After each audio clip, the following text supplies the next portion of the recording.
जनक उवाच कथं ज्ञानम् अवाप्नोति कथं मुक्तिर्भविष्यति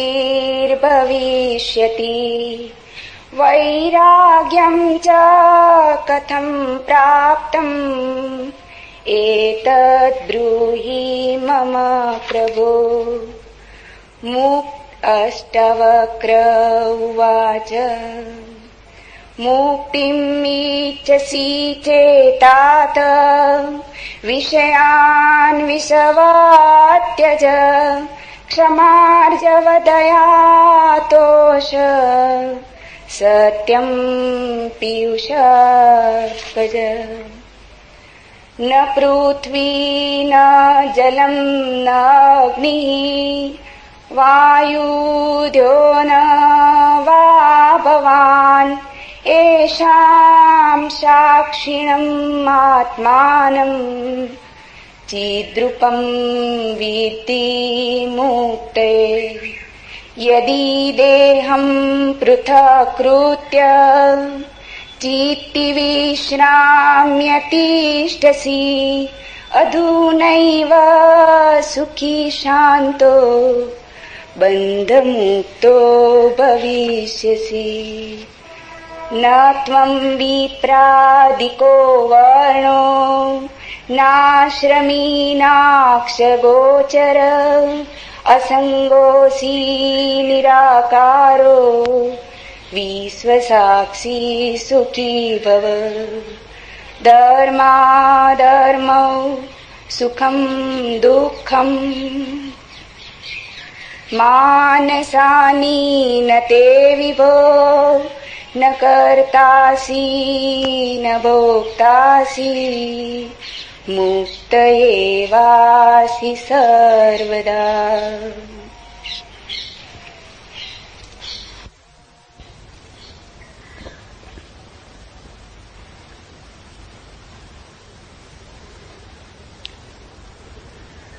एक अनूठी यात्रा पर हम निकलते हैं।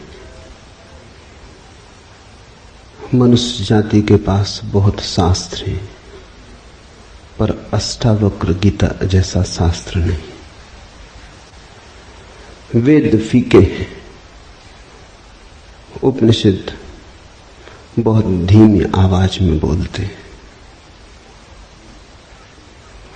गीता में भी ऐसा गौरव नहीं जैसा अष्टावक्र की संहिता में। कुछ बात ही अनूठी है। सबसे बड़ी बात तो यह है कि न समाज, न राजनीति, न जीवन की किसी और व्यवस्था का कोई प्रभाव अष्टावक्र के वचनों पर है। इतना शुद्ध भावातीत वक्तव्य है, समय और काल से अतीत, दूसरा नहीं। शायद इसीलिए अष्टावक्र की गीता, अष्टावक्र की संहिता का बहुत प्रभाव नहीं पड़ा। कृष्ण की गीता का बहुत प्रभाव पड़ा। पहला कारण, कृष्ण की गीता समन्वय है। सत्य की उतनी चिंता नहीं जितनी समन्वय की चिंता है। समन्वय का आग्रह इतना गहरा है कि अगर सत्य थोड़ा खो भी जाए तो कृष्ण राजी है।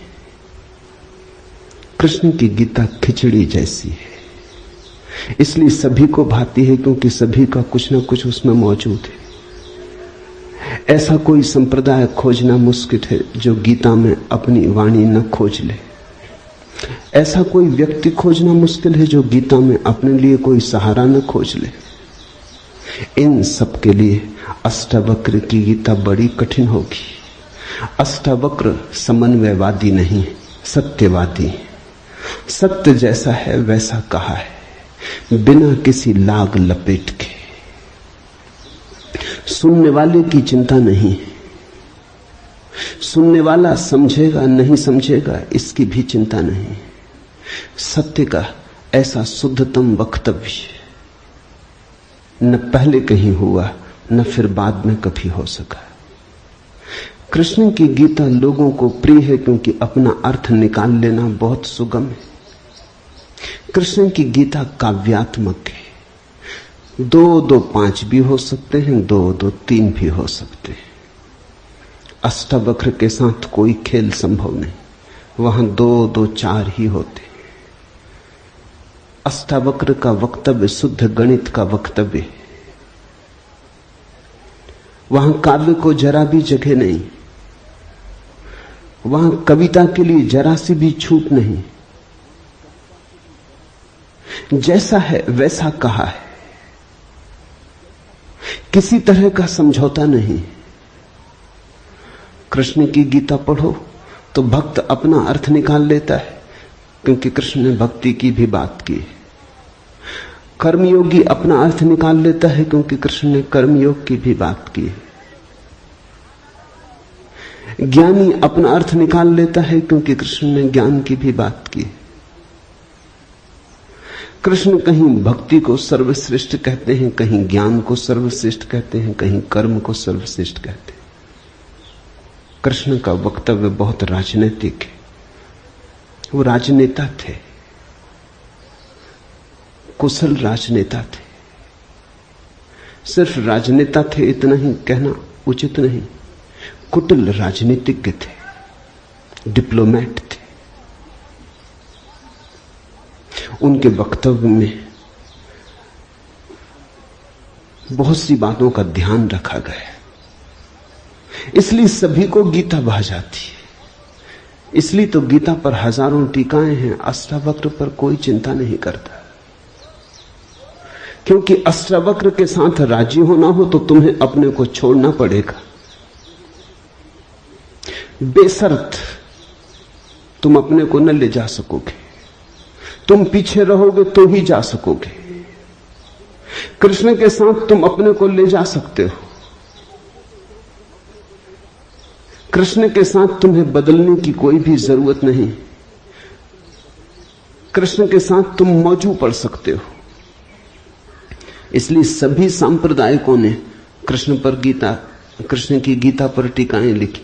शंकर ने, रामानुज ने, निम्बारक ने, बल्लभ ने, सबने अपने अर्थ निकाल लिए। कृष्ण ने कुछ ऐसी बात कही है जो बहुअर्थी है, इसलिए मैं कहता हूं काव्यात्मक है। कविता में से मन चाहे अर्थ निकल सकते हैं। कृष्ण का वक्तव्य ऐसा है जैसे वर्षा में बादल गिरते, जो चाहो देख लो। कोई देखता है हाथी की सूंड, कोई चाहे गणेश जी को देख ले। किसी को कुछ भी नहीं दिखाई पड़ता, वो कहता कहां की फिजूल बातें कर रहे हो, बादल है, धुआं, इसमें कैसी आकृतियां देख रहे हो। पश्चिम में वैज्ञानिक मन के परीक्षण के लिए स्याही के धब्बे ब्लॉटिंग पेपर पर डाल देते हैं और व्यक्ति को कहते हैं देखो इसमें क्या दिखाई पड़ता है। व्यक्ति गौर से देखता है, उसे कुछ ना कुछ दिखाई पड़ता है। वहां कुछ भी नहीं, सिर्फ ब्लॉटिंग पेपर पर स्याही के धब्बे बेतरतीब फेंके गए, सोच विचार के भी फेंके नहीं गए हैं, ऐसे ही बोतल उड़ेल दी है। लेकिन देखने वाला कुछ ना कुछ खोज लेता है। जो देखने वाला खोजता है वो उसके मन में, वो आरोपित कर लेता। तुमने भी देखा होगा, दीवार पर वर्षा का पानी पड़ता है, लकीरें खिंच जाती, कभी आदमी की शक्ल दिखाई पड़ती, कभी घोड़े की शक्ल दिखाई पड़ती। तुम जो देखना चाहते हो आरोपित कर लेते हो। रात के अंधेरे में कपड़ा टंगा है, भूत प्रेत दिखाई पड़ जाते। कृष्ण की गीता ऐसी ही है, जो तुम्हारे मन में है दिखाई पड़ जाएगा। तो शंकर ज्ञान देख लेते हैं, रामानुज भक्ति देख लेते हैं, तिलक कर्म देख लेते हैं, और सब अपने घर प्रसन्नचित लौट आते कि ठीक कृष्ण वही कहते हैं जो हमारी मान्यता है। इमर्सन ने लिखा है कि एक बार एक पड़ोसी प्लेटो की किताबें उनसे मांग के ले गया। अब प्लेटो 2000 साल पहले हुआ और दुनिया के थोड़े से अनूठे विचारकों में से एक। कुछ दिनों बाद इमर्सन ने कहा किताबें पढ़नी हो तो वापस करने। वो पड़ोसी लौटा गया। इमर्सन ने पूछा कैसी लगी? उस आदमी ने कहा कि ठीक इस आदमी प्लेटो के विचार मुझसे मिलते जुलते। कई दफे तो मुझे ऐसा लगा कि इस आदमी को मेरे विचारों का पता कैसे चल गया। प्लेटो 2000 साल पहले हुआ है। इसको शक हो रहा है कि इसने कहीं मेरे विचार तो नहीं चुरा लिए। कृष्ण में ऐसा शक बहुत बार होता है, इसलिए कृष्ण पर सदियां बीत गई, टीकाएं चलती जाती, हर सदी अपना अर्थ खोज लेती है, हर व्यक्ति अपना अर्थ खोज लेता है। कृष्ण की गीता स्याही के धब्बों जैसी एक कुशल राजनीतिज्ञ का वक्तव्य है। अष्टावक्र की गीता में तुम कोई अर्थ न खोज पाओगे। तुम अपने को छोड़ के चलोगे तो ही अष्टावक्र की गीता स्पष्ट होगी। अष्टावक्र का सुस्पष्ट संदेश है, उसमें जरा भी तुम अपनी व्याख्या न डाल सकोगे, इसलिए लोगों ने टीकाएं नहीं लिखी। टीका लिखने की जगह नहीं है, तोड़ने मड़ोड़ने का उपाय नहीं है, तुम्हारे मन के लिए सुविधा नहीं है कि तुम कुछ डाल दो। अष्टावक्र ने इस तरह से वक्तव्य दिया है कि सदियां बीत गई, उस वक्तव्य में कोई कुछ जोड़ नहीं पाया, घटा नहीं पाया। बहुत कठिन है ऐसा वक्तव्य देना। शब्द के साथ ऐसी कुशलता बड़ी कठिन है। इसलिए मैं कहता हूं एक अनूठी यात्रा तुम शुरू कर रहे हो। अष्टावक्र में राजनीतिज्ञों की कोई उत्सुकता नहीं, न तिलक की, न अरविंद की, न गांधी की, न विनोबा की, किसी की कोई उत्सुकता नहीं, क्योंकि तुम अपना खेल न खेल पाओगे। तिलक को उकसाना है देशभक्ति, उठाना है कर्म का ज्वार। कृष्ण की गीता सहयोगी बन जाती। कृष्ण हर किसी को कंधा देने को तैयार है। कोई भी चला लो गोली उनके कंधे पर रख के, वो राजी। कंधा उनका, पीछे छिपने की तुम्हें सुविधा है, और उनके पीछे से गोली चलाओ तो गोली भी बहुमूल्य मालूम पड़ती। अष्टावक्र किसी को कंधे पे हाथ भी नहीं रखने देते। इसलिए गांधी की कोई उत्सुकता नहीं, तिलक की कोई उत्सुकता नहीं, अरविंद विनोबा को कुछ लेना देना नहीं, क्योंकि तुम कुछ थोप ना सकोगे। राजनीति की सुविधा नहीं है। अष्टावक्र राजनीतिक पुरुष नहीं। ये पहली बात ख्याल में रख लेनी जरूरी है। ऐसा सुस्पष्ट खुले आकाश जैसा वक्तव्य जिसमें बादल हैं ही नहीं, तुम कोई आकृति देख ना पाओगे। आकृति छोड़ोगे, सब बनोगे निराकार, अरूप के साथ जोड़ोगे संबंध, तो अष्टावक्र समझ में आएंगे। अष्टावक्र समझना चाहो तो ध्यान की गहराई में उतरना होगा। कोई व्याख्या से काम होने वाला नहीं। और ध्यान के लिए भी अष्टावक्र नहीं कहते कि तुम बैठ के राम राम जपो। अष्टावक्र कहते हैं तुम कुछ भी करो वो ध्यान ना होगा। करता जहां है वहां ध्यान कैसा। जब तक करना है तब तक भ्रांति है, जब तक करने वाला मौजूद है तब तक अहंकार मौजूद है। अष्टावक्र कहते हैं साक्षी हो जाना है ध्यान।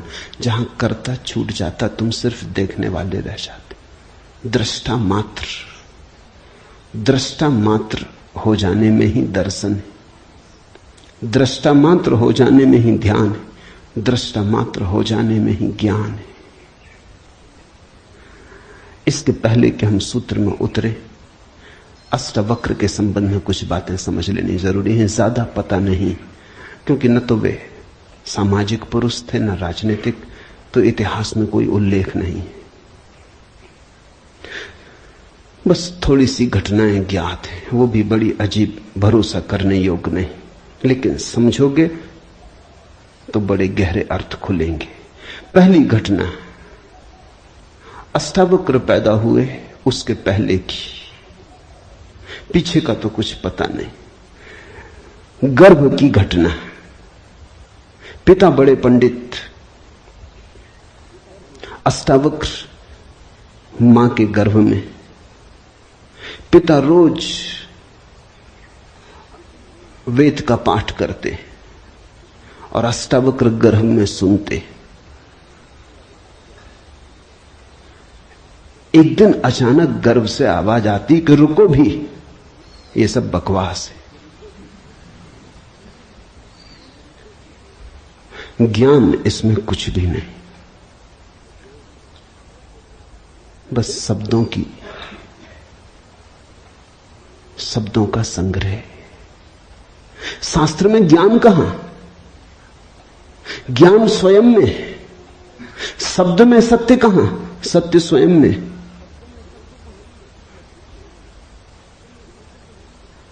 पिता स्वभावतः नाराज हुए। एक तो पिता, फिर पंडित, और गर्भ में छिपा हुआ बेटा इस तरह की बात कहे, अभी पैदा भी नहीं हुआ। क्रोध में आ गए, आग बबूला हो गए। पिता का अहंकार चोट खा गया।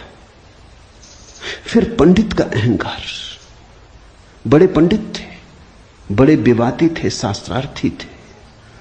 क्रोध में अभिशाप दे दिया कि जब पैदा होगा तो 8 अंगों से टेढ़ा होगा, इसलिए नाम अष्टावक्र। 8 जगह से कुबड़े पैदा हुए, 8 जगह से ऊंट की भांति इर्छे तिरछे।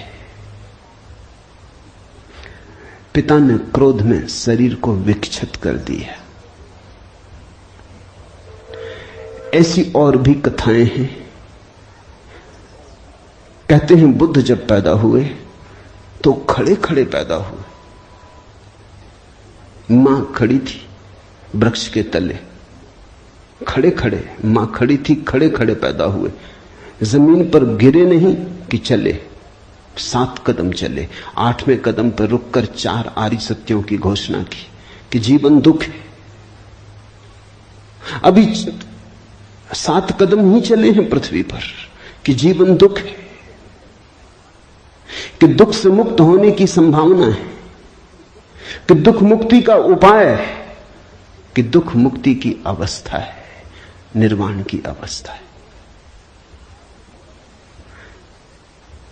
लाओत्सु के संबंध में कथा है कि लाओत्सु बूढ़े पैदा हुए, 80 वर्ष के पैदा हुए, 80 वर्ष तक गर्भ में ही रहे। कुछ करने की चाह ही न थी तो गर्भ से निकलने की चाह भी न हुई। कोई वासना ही न थी तो संसार में आने की भी वासना न हुई। जब पैदा हुए तो सफेद बाल थे, 80 वर्ष के बूढ़े थे।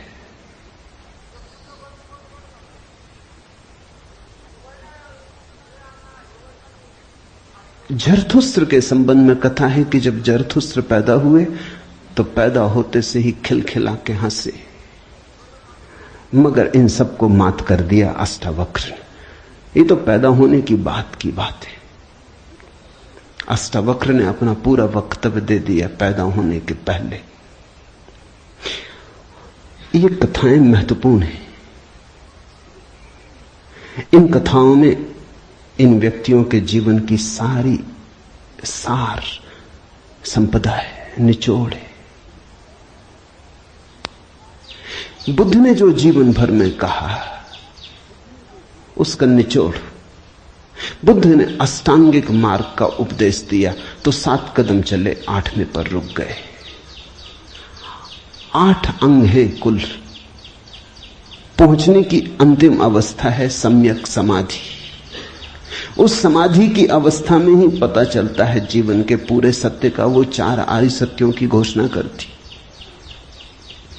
लाओत्सु बूढ़ा पैदा हुआ। लोगों को 80 साल लगते हैं, तब भी ऐसी समझ नहीं आ पाती। बूढ़े होकर भी लोग बुद्धिमान कहां हो पाते। बूढ़ा होना और बुद्धिमान होना पर्यायवाची तो नहीं। बाल तो धूप में भी पकाए जा सकते हैं। लाओत्सु की कथा इतना ही कहती है कि अगर जीवन में त्वरा हो तीव्रता हो तो जो 80 साल में घटता है वो एक क्षण में घट सकता है। प्रज्ञा की तीव्रता हो तो एक क्षण में घट सकता है। बुद्धि मलिन हो तो 80 साल में भी कहां घटता है। जरथुस्त्र जन्म के साथ ही हंसे। जरथुस्त्र का धर्म अकेला धर्म है दुनिया में जिसको हंसता हुआ धर्म कह सकते। अति पार्थिव पृथ्वी का धर्म है। इसलिए तो पारसी दूसरे धार्मिकों को धार्मिक नहीं मालूम होते, नाचते गाते प्रसन्न। जरथुस्त्र का धर्म हंसता हुआ धर्म है, जीवन के स्वीकार का धर्म है, निषेध नहीं है, त्याग नहीं है। तुमने कोई पारसी साधु देखा? नंग धड़ंग खड़ा हो जाए, छोड़ दे, धूप में खड़ा हो जाए, धूनी रमा के बैठ जाए? नहीं, पारसी धर्म में जीवन को सताने, कष्ट देने की कोई व्यवस्था नहीं। जरथुस्त्र का सारा संदेश यही है कि जब हंसते हुए परमात्मा को पाया जा सकता है तो रोते हुए क्यों पाना। जब नाचते हुए पहुंच सकते हैं उस मंदिर तक तो नाहक कांटे क्यों बोने। जब फूलों के साथ जाना हो सकता है तो ये दुखवाद क्यों। इसलिए ठीक है, प्रतीक ठीक है कि जरथुस्त्र पैदा होते हंसे। इन कथाओं में इतिहास मत खोजना, ऐसा हुआ है ऐसा नहीं है, लेकिन इन कथाओं में एक बड़ा गहरा अर्थ है। तुम्हारे पास एक बीज पड़ा है, जब तुम बीज को देखते हो तो इससे पैदा होने वाले फूल की कोई भी तो खबर नहीं मिलती। ये क्या हो सकता है इसकी भनक भी तो नहीं आती। ये कमल बनेगा, खिलेगा, जल में रहेगा और जल से अछूता रहेगा, सूरज की किरणों पर नाचेगा और सूरज भी ईर्ष्यालु होगा इसके सौंदर्य से, इसकी कोमलता से, इसके अपूर्व गरिमा, इसके प्रसाद से, इसकी सुगंध आकाश में उड़ेगी। ये बीज को देखकर तो पता भी नहीं चलता। बीज को तो देख के इसकी कोई कल्पना भी नहीं कर सकता, अनुमान भी नहीं कर सकता। लेकिन एक दिन ये घटता है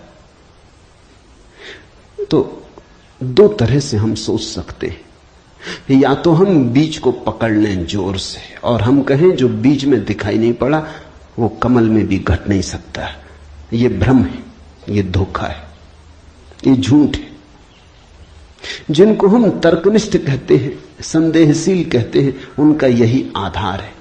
वो कहते हैं जो बीज में नहीं दिखाई पड़ा वो फूल में हो नहीं सकता, कहीं भ्रांति हो रही है। इसलिए संदेहशील व्यक्ति बुद्ध को मान नहीं पाता, महावीर को स्वीकार नहीं कर पाता, जीसस को अंगीकार नहीं कर पाता, क्योंकि वो कहते हैं हमने जाना इनको। जीसस अपने गांव में आए, बड़े हैरान हुए, गांव के लोगों ने कोई चिंता ही न की। जीसस का वक्तव्य है कि पैगंबर की अपने गांव में पूजा नहीं होती। कारण क्या रहा होगा, क्यों नहीं होती गांव में पूजा पैगंबर की? गांव के लोगों ने बचपन से देखा, बड़े ही जोसेफ का लड़का है, लकड़ियां ढोते देखा, रिंदा चलाते देखा, लकड़ियां चीरते देखा, पसीने से लथपथ देखा, सड़कों पर खेलते देखा, झगड़ते देखा। गांव के लोग इसे बचपन से जानते हैं, बीज की तरह देखा। आज अचानक ये हो कैसे सकता है कि परमात्मा का पुत्र हो गए? नहीं, जिसने बीज को देखा है वो फूल को मान नहीं पाता। वो कहता जरूर धोखा होगा, बेईमानी होगी, ये आदमी पाखंडी है। बुद्ध अपने घर वापस लौटे तो पिता, सारी दुनिया को जो दिखाई पड़ रहा था वो पिता को दिखाई नहीं पड़ा। सारी दुनिया अनुभव कर रही थी एक प्रकाश, दूर दूर तक खबरें जा रही थी, दूर देशों से लोग आने शुरू हो गए थे। लेकिन जब वापस बुद्ध घर आए 12 साल बाद, तो पिता ने कहा मैं तुझे अभी भी क्षमा कर सकता हूं, यद्यपि तूने काम तो बुरा किया है, सताया तो तूने हमें, अपराध तो तूने किया, लेकिन मेरे पास पिता का हृदय, मैं माफ कर दूंगा, द्वार तेरे लिए खुले, मगर फेंक ये भिक्षा का पात्र, हटा ये भिक्षु का वेश, ये सब नहीं चलेगा। तो वापस लौटा, ये राज्य तेरा है, मैं बूढ़ा हो गया, इसको कौन संभालेगा? हो गया बचपना बहुत, अब बंद करो ये सब खेल। बुद्ध ने कहा, कृपा कर मुझे देखें तो, जो गया था वो वापस नहीं आया है, ये कोई और ही आया है जो आपके घर पैदा हुआ था, वही वापस नहीं आया है, ये कोई और ही आया है, बीज फूल होके आया है। गौर से तो देखो। पिता ने कहा, तू मुझे सिखाने चला है।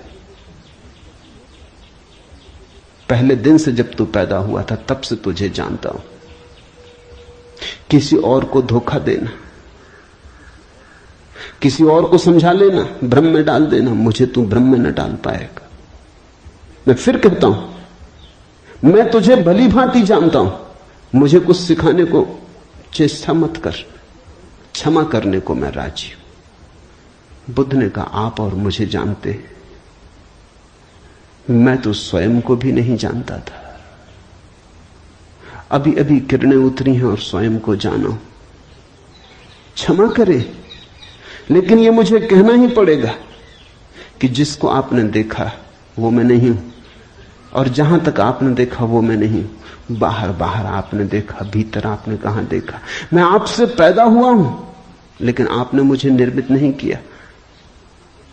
मैं आपसे आया हूं जैसे एक रास्ते से कोई राहगीर आता है, लेकिन रास्ता और राहगीर का क्या लेना देना? कल रास्ता कहने लगे कि मैं तुझे पहचानता हूं, तू मेरे ही से तो होकर आया। ऐसे ही आप कह रहे हैं, आपके पहले भी मैं था, जन्मों जन्मों से मेरी यात्रा चल रही, आपसे गुजरा जरूर, ऐसा मैं औरों से भी गुजरा हूं, और भी मेरे पिता थे, और भी मेरी माताएं थी, लेकिन मेरा होना बड़ा अलग थलग है, कठिन है, बहुत अति कठिन है। अगर बीज देखा तो फूल पे भरोसा नहीं आता। एक तो ढंग है अश्रद्धालु का, तर्कवादी का, संदेहशील का, कि वो कहता है बीज को हम पहचानते हैं तो फूल हो नहीं सकता, हम कीचड़ को जानते हैं, उस कीचड़ से कमल हो कैसे सकता है? सब गलत, सपना होगा, भ्रांति होगी, किसी मोहजाल में पड़ गए होगे, किसी ने धोखा दे दिया, कोई जादू, कोई तिलिस्म। एक तो ये रास्ता है, एक रास्ता है श्रद्धालु का, प्रेमी का, भक्त का, सहानुभूति से भरे हृदय का। वो फूल को देखता है और फूल से पीछे की तरफ यात्रा करता है। वो कहता है, जब फूल में ऐसा सुगंध हुई, जब फूल में ऐसी विभा प्रकट हुई, जब फूल में ऐसी प्रतिभा, जब फूल में ऐसा कुंवारापन दिखा, तो जरूर बीज में भी रहा होगा, क्योंकि जो फूल में हुआ है वो बीज में न हो तो हो ही नहीं सकता। ये सारी कथाएं घटी हैं, ऐसा नहीं। जिन्होंने अष्टावक्र के फूल को देखा, उनको ये ख्याल में आया कि जो आज हुआ है वो कल भी रहा होगा, छिपा था, अवगुंठित था, पर्दे में पड़ा था। जो आज है, अंत में है, वो प्रथम भी रहा होगा। जो मृत्यु के क्षण में दिखाई पड़ रहा है, वो जन्म के क्षण में भी मौजूद रहा होगा, अन्यथा पैदा कैसे होता? तो एक तो ढंग है फूल से पीछे की तरफ देखना, और एक है बीज से आगे की तरफ देखना। गौर से देखो तो दोनों में सारसूत्र एक ही है, दोनों की आधार भित्ति एक ही है, लेकिन कितना जमीन आसमान का अंतर हो जाता है। जो बीज वाला है वो भी ये कह रहा है कि जो बीज में नहीं है वो फूल में कैसे हो सकता है, ये उसका तर्क है। फूल वाला भी यही कह रहा है, वो कह रहा है जो फूल में है वो बीज में भी होना ही चाहिए। दोनों का तर्क तो एक है, लेकिन दोनों के देखने के ढंग अलग है। बड़ी अड़चन। मुझसे कोई पूछता था कि आपके साथ बचपन में बहुत लोग पढ़े होंगे, स्कूल में, कॉलेज में, वे दिखाई नहीं पड़ते, वे कैसे दिखाई पड़ सकते? उनको बड़ी अड़चन है, वो भरोसा नहीं कर सकते, अति कठिन है उन्हें। कल ही मेरे पास रायपुर से किसी ने एक अखबार भेजा, श्री हरशंकर परसाई ने एक लेख मेरे खिलाफ लिखा है। वो मुझे जानते हैं, कॉलेज के दिनों से जानते हैं, हिंदी के मूर्धन्य व्यंग लेखक हैं। मेरे मन में उनकी कृतियों का आदर है।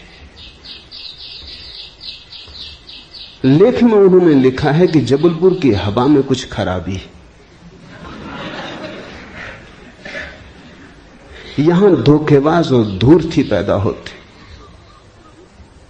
जैसे रजनीश, महेश योगी, मुंदड़ा, 3 नाम उन्होंने गिनाए। धन्यवाद उनका, कम से कम मेरा नाम नंबर 1 तो गिनाया। इतनी याद तो रखी, एकदम बिसार नहीं दिया, बिल्कुल भूल गए हो ऐसा नहीं। लेकिन अर्जुन स्वाभाविक है, सीधी साफ है, मैं उनकी बात समझ सकता हूं। यह असंभव है बीज को देखा तो फूल में भरोसा। फिर जिन्होंने फूल को देखा उन्हें बीज में भरोसा मुश्किल हो जाता है। तो सभी महापुरुषों की जीवन कथाएं 2 ढंग से लिखी जाती हैं। जो उनके विपरीत हैं वो बचपन से यात्रा शुरू करते हैं, जो उनके पक्ष में है वो अंत से यात्रा शुरू करते हैं और बचपन की तरफ जाते हैं। दोनों एक अर्थ में सही है, लेकिन जो बचपन से यात्रा करके अंत की तरफ जाते हैं वो वंचित रह जाते हैं। उनका सही होना उनके लिए आत्मघाती है। जो अंत से यात्रा करते हैं वो पीछे की तरफ जाते हैं, वो धन्यभागी हैं, क्योंकि बहुत कुछ उन्हें अनायास मिल जाता है जो कि पहले तर्कवादियों को नहीं मिल पाता। अब न केवल मैं गलत मालूम होता हूं, मेरे कारण जबलपुर तक की हवा उनको गलत मालूम होती। कुछ भूल हवा पानी में होनी चाहिए। यदि मैं उनको कहना चाहूंगा जबलपुर को कोई हक नहीं है मेरे संबंध में हवा पानी को अच्छा या खराब तय करने का। जबलपुर से मेरा कोई बहुत नाता नहीं है। थोड़े दिन वहां था, महेश योगी भी थोड़े दिन वहां थे, उनका भी कोई नाता नहीं। हम दोनों का नाता किसी और जगह से है। उस जगह के लोग इतने सोए हैं कि उन्हें अभी खबर ही नहीं। महेश योगी और मेरा जन्म पास ही पास हुआ, दोनों गाडरवाड़ा के आसपास पैदा हुए। उनका जन्म चिचली में हुआ, मेरा जन्म कुचवाड़े में हुआ। अगर हवा पानी खराब है तो वहां का होगा। इसका दुख गाडरवाड़ा को होना चाहिए, कभी होगा, या सुख। जबलपुर को इसमें बीच में आना नहीं चाहिए। लेकिन मन कैसे तर्क रचता है। अब जो अष्टावक्र की कथा को देखेगा वो सुनते से ही कह देगा गलत, असंभव। ये तो कथा जिन्होंने लिखी हो उनको भी पता है कि कहीं कोई गर्व से बोलता है। वो तो केवल इतना कह रहे हैं कि जो आखिर में प्रकट हुआ वो गर्भ में मौजूद रहा होगा। जो वाणी आखिर में खिली वो किसी न किसी गहरे तल पर गर्भ में भी मौजूद रही होगी, अन्यथा खिलती कहां से, आती कहां से? सुनने से थोड़ी कुछ आता है, हर चीज के पीछे कारण है। नहीं देख पाए हो हम, लेकिन था तो मौजूद। ये सारी कथाएं इसी का सूचक देती हैं। अष्टावक्र के संबंध में दूसरी बात जो ज्ञात है वो है जब वे 12 वर्ष के थे। बस 2 ही बातें ज्ञात हैं। तीसरी उनकी अष्टावक्र गीता है, या कुछ लोग कहते हैं अष्टावक्र संहिता। जब वे 12 वर्ष के थे तो एक बड़ा विशाल शास्त्रार्थ जनक ने रचा। जनक सम्राट थे और उन्होंने सारे देश के पंडितों को निमंत्रण दिया और उन्होंने 1000 गायें राजमहल के द्वार पर खड़ी कर दी और उन्होंने गायों के सींगों पर सोना मढ़ दिया और हीरे जवाहरात लटका दिए और कहा जो भी विजेता होगा वो इन गांवों को हाँक के ले जाए। बड़ा विवाद हुआ। अष्टावक्र के पिता भी उस विवाद में गए। खबर आई सांझ होते होते कि पिता हार रहे हैं। सबसे तो जीत चुके थे, वंदन नाम के एक पंडित से हारे जा रहे हैं। ये खबर सुन के अष्टावक्र भी राजमहल पहुंच गया। सभा सजी थी, विवाद अपनी आखिरी चरम अवस्था में था, निर्णायक घड़ी करीब आती थी। पिता के हारने की स्थिति बिल्कुल पूरी तय हो चुकी थी। अब हारे तब हारे की अवस्था थी। अष्टावक्र दरबार में भीतर चला गया। पंडितों ने उसे देखा, महापंडित इकट्ठे थे। उसका 8 अंगों से टेढ़ा मेढ़ा शरीर, वो चलता तो भी देख के लोगों को हंसी आती। उसका चलना भी बड़ा हास्यास्पद था। सारी सभा हंसने लगी। अष्टावक्र भी खिल के हंसा। जनक ने पूछा, और सब हंसते हैं वो तो मैं समझ गया क्यों हंसते, लेकिन बेटे तू क्यों हंसा? अष्टावक्र ने कहा, मैं इसलिए हंस रहा हूं कि इन चम्हारों की सभा में सत्य का निर्णय हो रहा है। बड़ा आदमी अनूठा रहा होगा।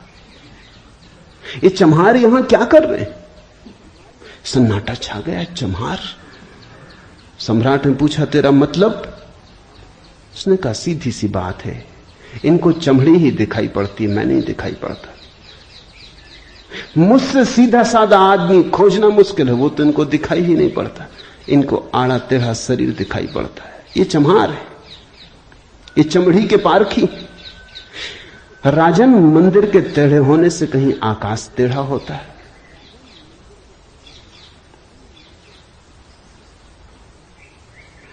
घड़े के फूटे होने से कहीं आकाश फूटता है? आकाश तो निर्विकार है।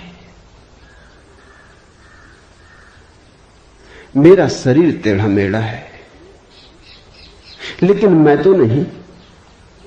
ये जो भीतर बसा है इसकी तरफ तो देखो। इससे तुम सीधा साधा और कुछ खोज ना सकोगे।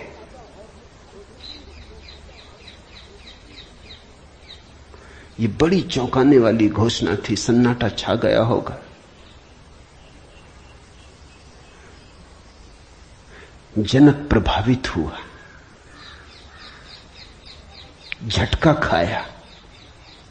निश्चित ही कहां चम्हारों की भीड़ इकट्ठी करके बैठा है। खुद पे भी पश्चाताप हुआ, अपराध लगा कि मैं भी हंसा। उस दिन तो कुछ न कहते बना, लेकिन दूसरे दिन सुबह जब सम्राट घूमने निकला था तो राह पर अष्टावक्र दिखाई पड़ा। उतरा, घोड़े से पैरों में गिर पड़ा। सबके सामने तो हिम्मत न जुटा पाया। एक दिन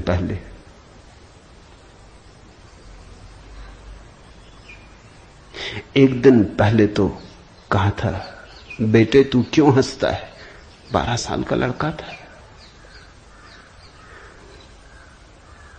उम्र तौली थी, आज उम्र नहीं तौली। आज घोड़े से उतर गया, पैर पर गिर पड़ा, साष्टांग दंडवत, और कहा, पधारें राजमहल, मेरी जिज्ञासाओं का समाधान करें। हे प्रभु, आए मेरे घर। बात मेरी समझ में आ गई। रात भर में सो ना सका। ठीक ही कहा, शरीर को ही जो पहचानते हैं उनकी पहचान गहरी कहां। आत्मा के संबंध में विवाद कर रहे हैं और अभी भी शरीर में रस और विरस पैदा होता है, घृणा, आकर्षण पैदा होता है। मर्त्य को देख रहे हैं, अमृत की चर्चा करते हैं। धन्य भाग मेरे कि आप आए और मुझे चौंकाया, मेरी नींद तोड़ दी। अब पधारो। राजमहल में उसने बड़ी सजावट कर रखी थी। स्वर्ण सिंहासन पर बिठाया था इस 12 साल के अष्टावक्र को और उससे जिज्ञासा की, पहला सूत्र जनक की जिज्ञासा है। जनक ने पूछा है, अष्टावक्र ने समझाया है। इससे ज्यादा अष्टावक्र के संबंध में और कुछ पता नहीं है, और कुछ पता होने की जरूरत भी नहीं। काफी है, इतना बहुत है। हीरे बहुत होते भी नहीं, कंकड़ पत्थर ही बहुत होते। हीरा एक भी काफी होता है। ये दो छोटी सी घटनाएं हैं। एक तो जन्म के पहले की गर्भ से आवाज और घोषणा कि क्या पागलपन में पड़े हो, शास्त्र में उलझे हो, शब्द में उलझे हो, जागो। ये ज्ञान नहीं है, ये सब उधार है, ये सब बुद्धि का ही जाल है, अनुभव नहीं है। इसमें रंच मात्र भी सार नहीं है। कब तक अपने को भरमाए रखोगे? और दूसरी घटना, राजमहल में हंसना पंडितों का और कहना अष्टावक्र का कि जीवन में देखने की दो दृष्टियां हैं, एक आत्मदृष्टि, एक चर्म दृष्टि। चम्हार चमड़ी को देखता है, प्रज्ञावान आत्मा को देखता है। तुमने गौर किया? चम्हार तुम्हारे चेहरे की तरफ देखते नहीं, वो जूते को ही देखता। असल में चम्हार जूते को देख के सब पहचान लेता तुम्हारे संबंध में कि आर्थिक हालत कैसी है, सफलता मिल रही कि विफलता मिल रही, भाग्य कैसा चल रहा, वो सब जूते में लिखा है।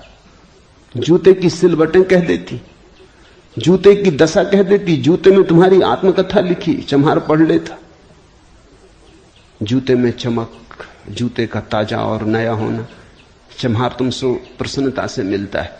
जूता ही उसके लिए तुम्हारी आत्मा का सबूत है। दर्जी कपड़े देखता है, तुम्हारा कोट कपड़ा देख के समझ लेता हालत कैसी। सबकी अपनी बंधी हुई दृष्टियां हैं। सिर्फ आत्मवान ही आत्मा को देखता है, उसकी कोई दृष्टि नहीं है, उसके पास दर्शन है।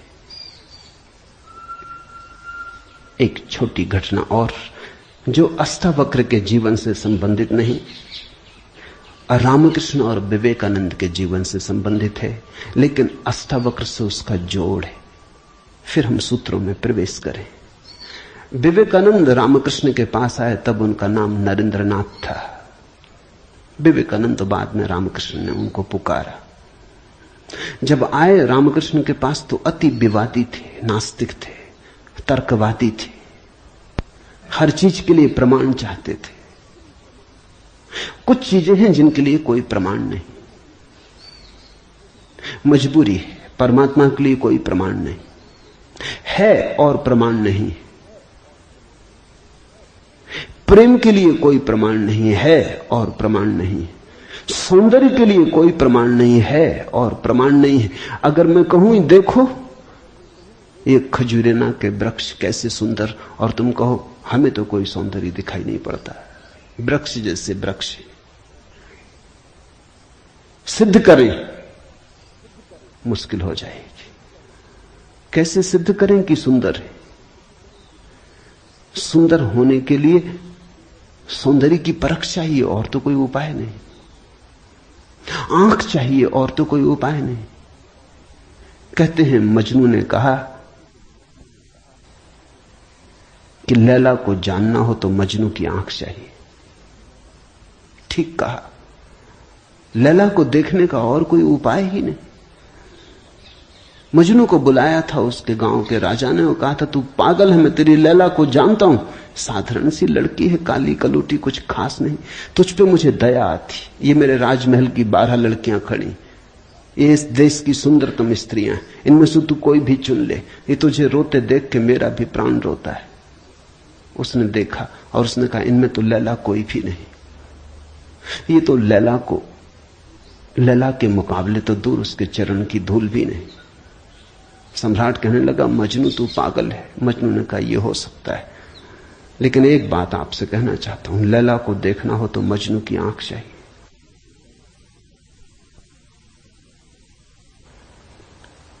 ठीक कहा मजनू ने। अगर वृक्षों के सौंदर्य को देखना हो तो कला की आंख चाहिए और कोई प्रमाण नहीं। अगर किसी के प्रेम को पहचानना हो तो प्रेमी का हृदय चाहिए और कोई प्रमाण नहीं। और परमात्मा तो इस जगत के सारे सौंदर्य और सारे प्रेम और सारे सत्य का इकट्ठा नाम है। उसके लिए तो ऐसा निर्विकार चित्त चाहिए, ऐसा साक्षी भाव चाहिए जहां कोई शब्द न रह जाए, कोई विचार न रह जाए, कोई तरंग न उठे, वहां कोई धूल न रह जाए। मन की और चित्त का दर्पण परिपूर्ण शुद्ध हो। प्रमाण कहां? रामकृष्ण से विवेकानंद ने कहा प्रमाण चाहिए। है परमात्मा तो प्रमाण थे।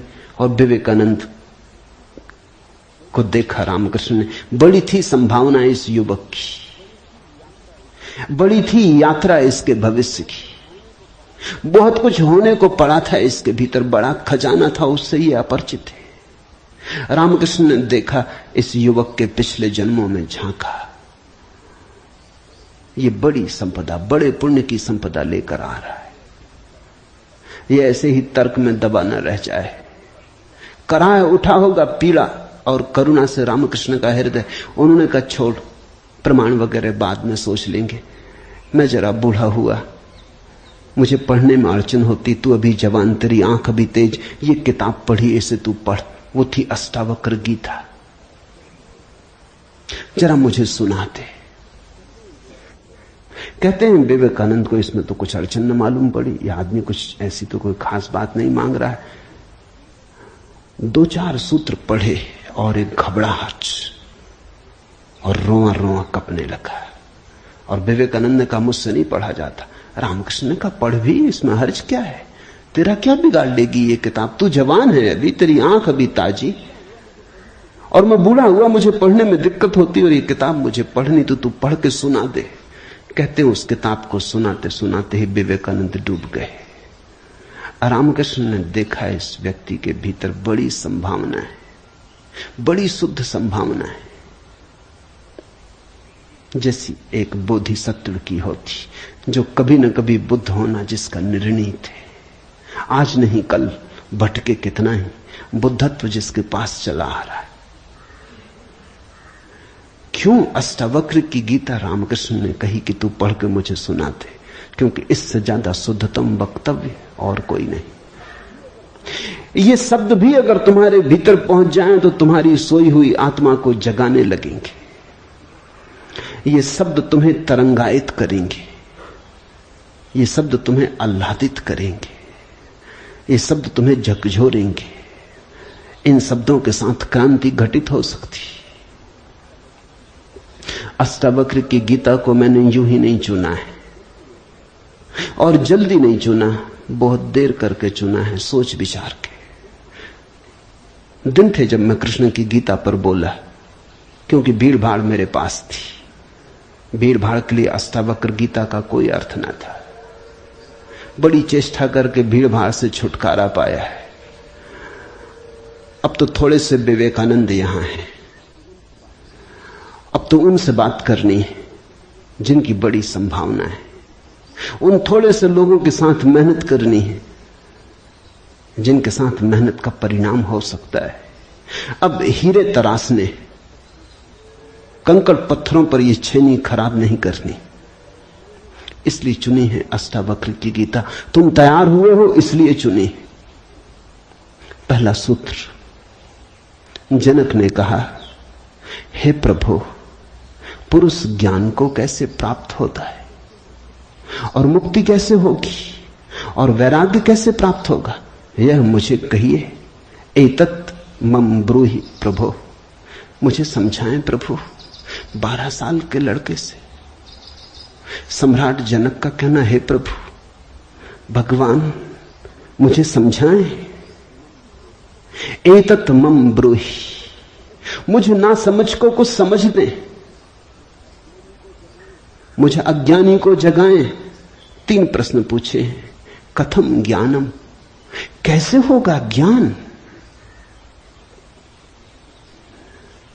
साधारणता तो हम सोचेंगे कि यह भी कोई पूछने की बात है, किताबों में भरा पड़ा है। जनक भी जानता था किताबों में भरा पड़ा है वो ज्ञान नहीं, वो केवल ज्ञान की धूल है, राख है। ज्ञान की ज्योति जब जलती है तो पीछे राख छूट जाती, राख इकट्ठी होती चली जाती, शास्त्र बन जाती। वेद राख है। कभी जलते हुए अंगारे थे, ऋषियों ने उन्हें अपनी आत्मा में जलाया था, फिर राख रह गए। फिर राख संयोजित की जाती, संग्रहित की जाती, सुव्यवस्थित की जाती। जैसे जब आदमी मर जाता है तो हम उसकी राख इकट्ठी कर लेते हैं, उसको फूल कहते हैं। बड़े मजेदार लोग हैं जिंदगी में जिसको फूल नहीं कहा। उसकी हड्डी वड्डियां इकट्ठी कर लाते हैं, कहते फूल संजोला है, फिर संभाल कर रखते, मंजूसा बनाते। जिसको जिंदगी में कभी फूल का आदर नहीं दिया, जिसको जिंदगी में कभी फूल की तरह देखा नहीं, जब मर जाता है आदमी पागल है, तब उसकी हड्डी को, राख को फूल कहते। ऐसे ही जब कोई बुद्ध जीवित होता है तब तुम सुनते नहीं। जब कोई महावीर तुम्हारे बीच से गुजरता है तब तुम नाराज होते हो। लगता है यह आदमी तुम्हारे सपने तोड़ रहा है या तुम्हारी नींद में दखल डाल रहा है। ये कोई जगाने का वक्त है? अभी अभी तो सपना आना शुरू हुआ था, अभी अभी तो जरा जीतना शुरू किया था जिंदगी में, अभी अभी तो दांव ठीक लगने लगे थे, तीर ठीक ठीक जगह पड़ने लगा था, और ये सज्जन आ गए, ये कहते हैं सब आसार है। अभी अभी तो चुनाव जीते थे, पद पे पहुंचने का रास्ता बना था, और ये महापुरुष आ गए, ये कहते हैं ये सब सपना है, इसमें कुछ सार नहीं, मौत आएगी सब छीन लेगी। और छोड़ो भी, जब मौत आएगी तब देखेंगे, बीच में तो इस तरह की बातें मत उठाओ। लेकिन जब महावीर मर जाते, बुद्ध मर जाते, तब उनकी राख को हम इकट्ठी कर लेते, फिर हम धम्म पद बनाते, वेद बनाते, फिर हम पूजा के फूल चढ़ाते। जनक भी जानता था कि शास्त्रों में सूचनाएं भरी पड़ी, लेकिन उसने पूछा कथम ज्ञानम, कैसे होगा ज्ञान? क्योंकि कितना ही जान लो ज्ञान तो होता ही नहीं। जानते जाओ, शास्त्र कंठस्थ कर लो, तोते बन जाओ, एक एक सूत्र याद हो जाए, पूरे वेद स्मृति में छप जाएं, फिर भी ज्ञान तो होता नहीं। कथम ज्ञानम, कैसे होता ज्ञान? कथम मुक्ति, मुक्ति कैसे होगी? क्योंकि जिसको तुम ज्ञान कहते हो वो तो बांध लेता उल्टे, मुक्त कहां करता। ज्ञान तो वही है जो मुक्त करे। जीसस ने कहा है सत्य वही है जो मुक्त करे, ज्ञान तो वही है जो मुक्त करे। ये ज्ञान की कसौटी है। पंडित मुक्त तो दिखाई नहीं पड़ता, बंधा दिखाई पड़ता है, मुक्ति की बातें करता है, मुक्त दिखाई नहीं पड़ता है, हजार बंधनों में बंधा हुआ मालूम पड़ता है। तुमने कभी गौर किया, तुम्हारे तथाकथित संत तुमसे भी ज्यादा बंधे हुए मालूम पड़ते। तुम शायद थोड़े बहुत मुक्त भी हो, तुम्हारे संत तुमसे भी ज्यादा बंधे, लकीर के फकीर हैं।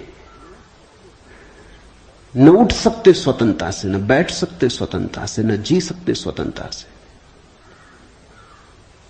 कुछ दिनों पहले कुछ जैन साध्वियों की मेरे पास खबर आई कि वो मिलना चाहती, मगर श्रावक आने नहीं देते। ये भी बड़े मजे की बात है। साधु का अर्थ होता है जिसने फिक्र छोड़ी समाज की, जो चल पड़ा अरण्य की यात्रा पर, जिसने कहा अब न तुम्हारे आदर की मुझे जरूरत है, न सम्मान की। लेकिन साधु साध्वी कहते हैं श्रावक आने नहीं देते। वो कहते हैं वहां भूल के मत जाना, वहां गए तो ये दरवाजा बंद। ये कोई साधुता हुई? ये तो परतंत्रता हुई, गुलामी हुई। ये तो बड़ी उल्टी बात हुई।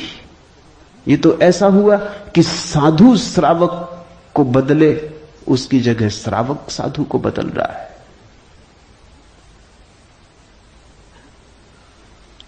एक मित्र ने आके मुझे कहा, एक जैन साध्वी आपकी किताबें पढ़ती लेकिन चोरी से। टेप भी सुनना चाहती लेकिन चोरी से। और अगर कभी किसी के सामने आपका नाम भी ले दो तो वो इस तरह हो जाती जैसे उसने कभी आपका नाम सुना ही नहीं। ये मुक्ति हुई। जनक ने पूछा कथम मुक्ति, कैसे होती मुक्ति, क्या है मुक्ति? उस ज्ञान को मुझे समझाएं जो मुक्त कर देता है। स्वतंत्रता मनुष्य की सबसे महत्वपूर्ण आकांक्षा है। सब पालो लेकिन गुलामी अगर रही तो छिदती है। सब मिल जाए, स्वतंत्रता न मिले तो कुछ भी नहीं मिला। मनुष्य चाहता है खुला आकाश, कोई सीमा ना हो। वो मनुष्य की अंतरतम निगूढ़तम आकांक्षा है, जहां कोई सीमा ना हो, कोई बाधा ना हो। इसी को परमात्मा होने की आकांक्षा कहो, मोक्ष की आकांक्षा कहो। हमने ठीक शब्द चुना है, मोक्ष। दुनिया की किसी भाषा में ऐसा प्यारा शब्द नहीं। स्वर्ग, फिरदौस,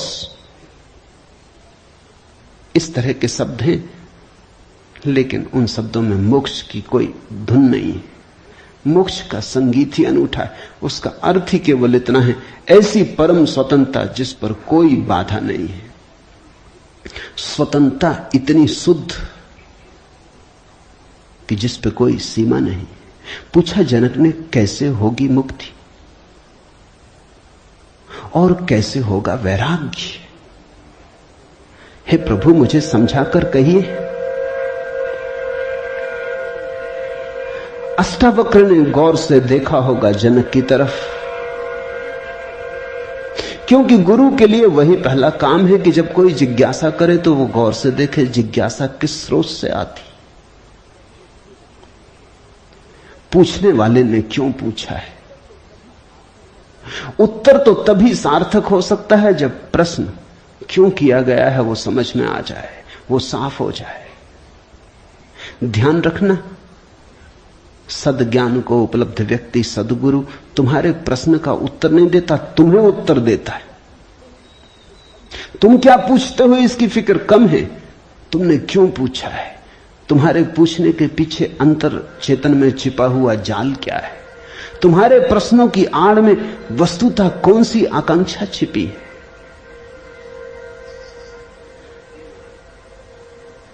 दुनिया में 4 तरह के लोग हैं, ज्ञानी, मुमुक्षु, अज्ञानी, मूढ़। और दुनिया में 4 ही तरह की जिज्ञासाएं होती।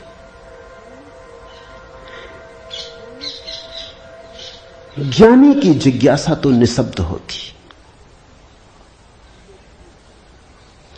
कहना चाहिए ज्ञानी की जिज्ञासा तो जिज्ञासा होती ही नहीं। जान लिया, जानने को कुछ बचा नहीं, पहुंच गए, चित्त निर्मल हुआ, शांत हुआ, घर लौट आए, विश्राम में आ गए। तो ज्ञानी की जिज्ञासा तो जिज्ञासा जैसी होती ही नहीं। इसका यह अर्थ नहीं कि ज्ञानी सीखने को तैयार नहीं होता। ज्ञानी तो सरल छोटे बच्चे की भांति हो जाता है, सदा तत्पर सीखने को। जितना ज्यादा तुम सीख लेते हो उतनी ही सीखने की तत्परता बढ़ जाती। जितने तुम सरल और निष्कपट होते चले जाते हो उतने ही सीखने के लिए तुम खुल जाते हो। आए हवाएं तुम्हारे द्वार खुले पाती, आए सूरज तुम्हारे द्वार पर दस्तक नहीं देनी पड़ती, आए परमात्मा तुम्हें सदा तत्पर पाता है। ज्ञानी ज्ञान को संग्रहित नहीं करता, ज्ञानी सिर्फ ज्ञान की क्षमता को उपलब्ध होता है। इस बात को ठीक से समझ लेना, क्योंकि पीछे ये काम पड़ेगी। ज्ञानी का केवल इतना ही अर्थ है कि जो जानने के लिए बिल्कुल खुला है, जिसका कोई पक्षपात नहीं, जानने के लिए जिसके पास कोई पर्दा नहीं, जिसके पास जानने के लिए कोई पूर्व नियोजित योजना ढांचा नहीं। ज्ञानी का अर्थ है ध्यानी, जो ध्यानपूर्ण है। तो देखा होगा अष्टावक्र ने गौर से जनक में झांक के, ये व्यक्ति ज्ञानी तो नहीं, ये ध्यान को तो उपलब्ध नहीं हुआ है, अन्यथा इसकी जिज्ञासा मौन होती, उसमें शब्द ना होते। बुद्ध के जीवन में उल्लेख है, एक फकीर मिलने आया, एक साधु मिलने आया, एक परिव्राजक घुमक्कड़। उसने आके बुद्ध से कहा, पूछने योग्य शब्द मेरे पास नहीं, क्या पूछना चाहता हूं उसे शब्दों में बांधने की मेरे पास कोई कुशलता नहीं। आप तो जानते ही हैं, समझ लें, जो मेरे योग को कहते हैं, ये ज्ञानी की जिज्ञासा है। बुद्ध चुप बैठे रहे, उन्होंने कुछ भी ना कहा।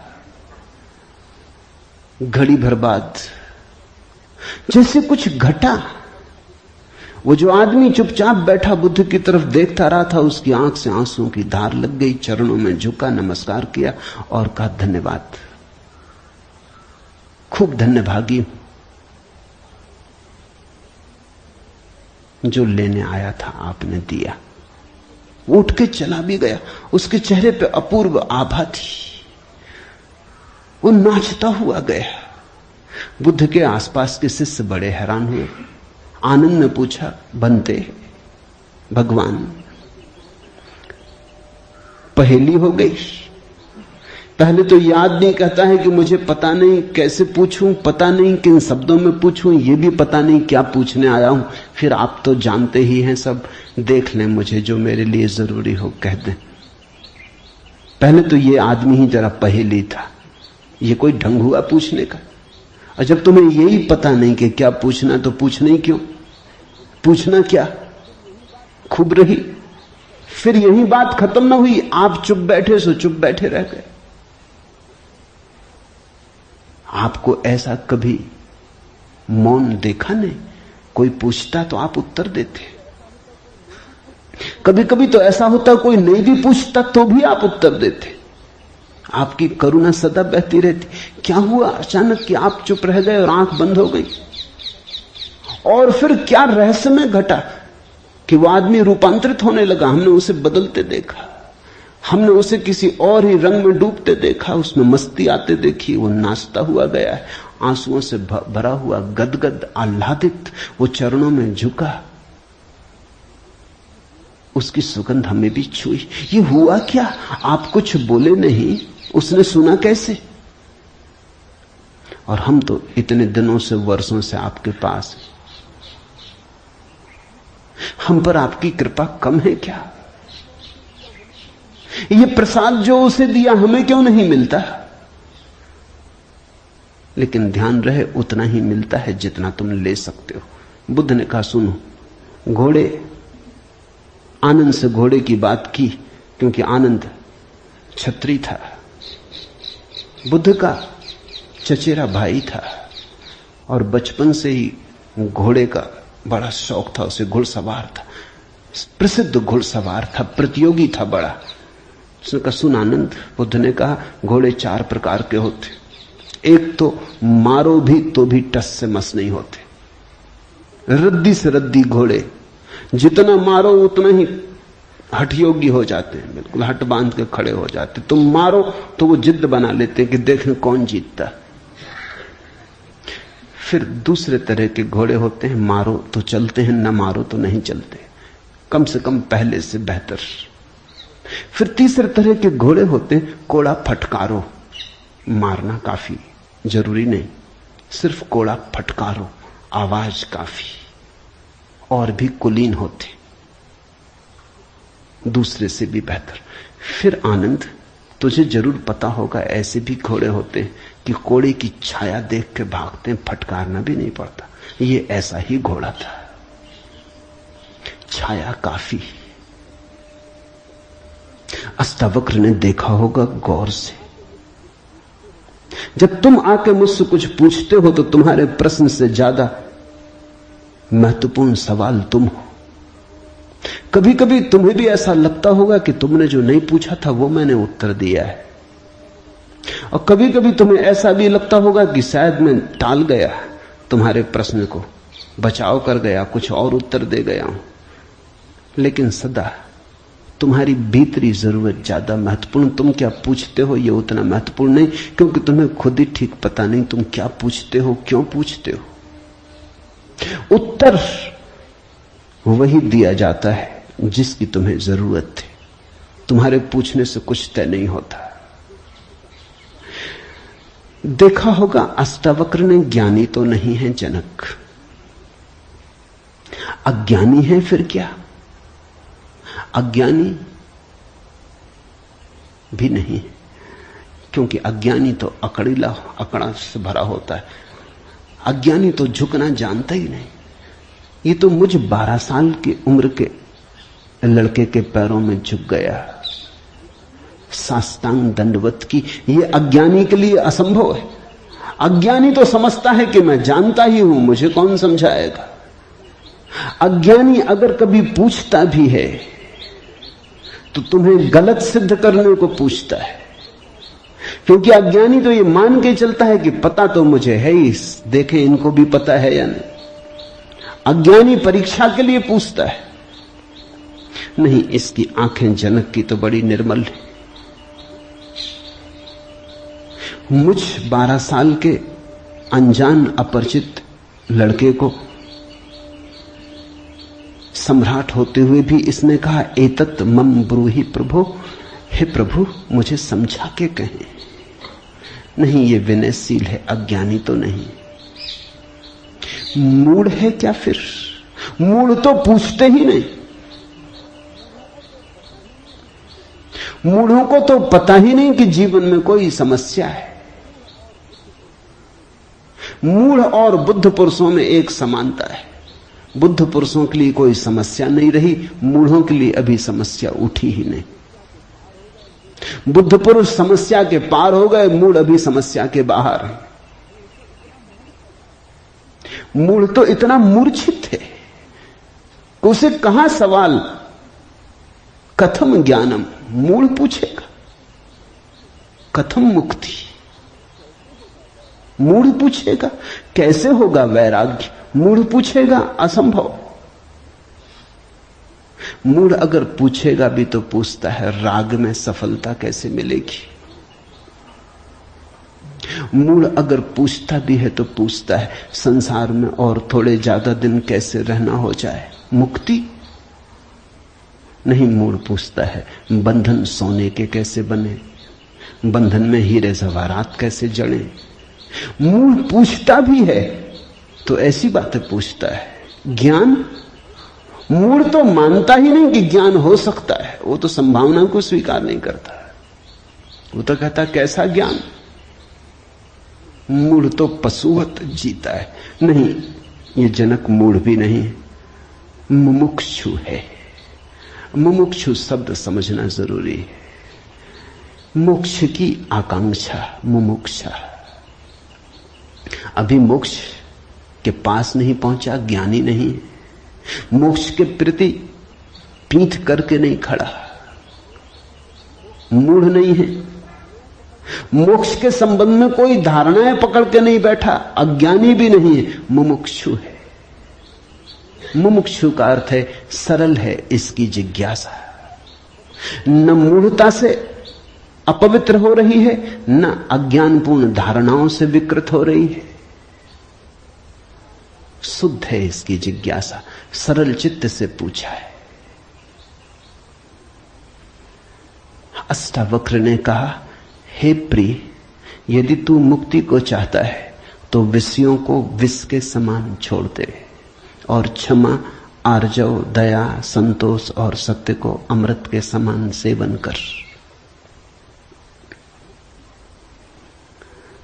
मुक्ति मिच्छसि चेतात विषयान विस्वत्यज। शब्द विषय बड़ा बहुमूल्य है, वो विष से ही बना है। विष का अर्थ होता है जिसे खाने से आदमी मर जाए।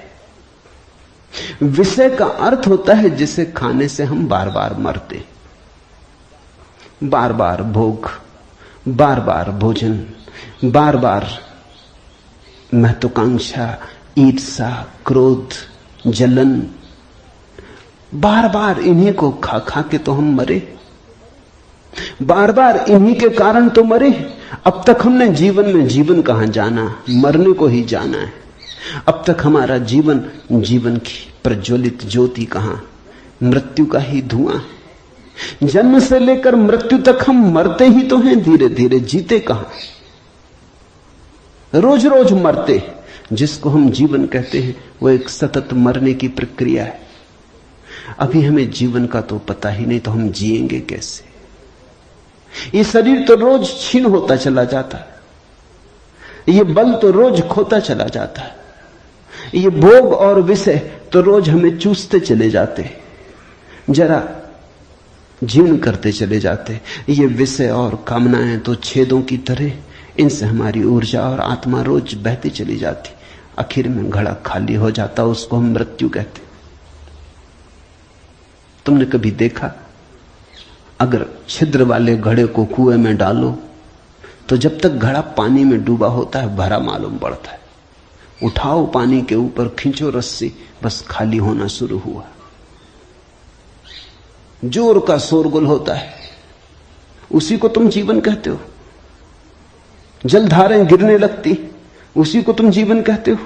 और घड़ा जैसे जैसे पास आता है, हाथ के खाली होता चला जाता। जब हाथ में आता है तो खाली घड़ा, जल की एक बूंद भी नहीं। ऐसा ही हमारा जीवन है।